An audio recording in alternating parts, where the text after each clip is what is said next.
Hello everyone, আমি রিঙ্কু আর আমার ছোট্ট ইউটিউব চ্যানেলে আপনাদের জানাই সবাইকে স্বাগত আর অনেক অনেক ভালোবাসা। তো আজকে আমি বানাচ্ছি সন্ধ্যেবেলা একটু ডিম দিয়ে ম্যাগি দিয়ে। রান্না তো ঠিকঠাক করতে জানি না, রান্না শিখেছি বিয়ের পর, তা যেটুকুনি জানি সেটুকুনি তোমাদের সাথে শেয়ার করলাম বা করছি। আর এই যে নিয়ে নিয়েছি 4টে ম্যাগি আর 2টো ডিম, আর এদিকে জল বসিয়ে দিয়েছিলাম, গ্যাসের জল ফুটে গেছে ম্যাগিগুলো সিদ্ধ করতে।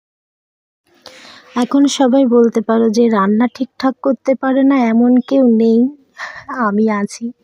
কারণ অনেক ছোটোবেলায় বিয়ে হয়ে গেছিলো, রান্নাটা ঠিকঠাক মায়ের কাছে শেখা হয়ে ওঠেনি।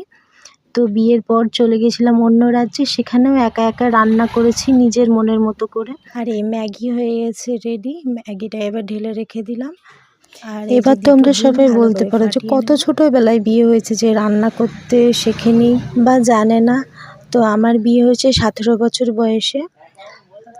তো এখন 12-13 বছর বয়সে সবাই রান্না মোটামুটি করতে পারে, কারণ ইউটিউব আছে, ফোনের যুগ, সবাই দেখে টেকে করতে পারে। আর আমার 2012 সালে বিয়ে হয়েছে, তখন তো ফোন ছিল না, তাই করতেও পারিনি, মানে রান্না শিখতে পারিনি। এখন অনেকটাই রান্না শিখে গেছি, নিজের মনের মতো করে যা খুশি বানাতেও পারি, খাওয়াতেও পারি। আর কেউ যদি একটু বলে যে ভালো হয়েছে, তো আরও বেশি ভালো লাগে রান্না করতে।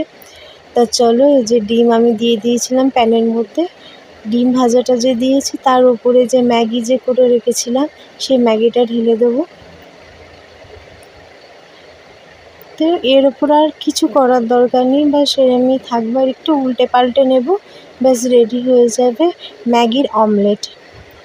তো তোমরাও ঘরে বানিয়ে দেখো কেমন লাগলো, আশা করি ভালো লাগবে। আবার কথা হবে তোমাদের সাথে নতুন একটা ভিডিওতে।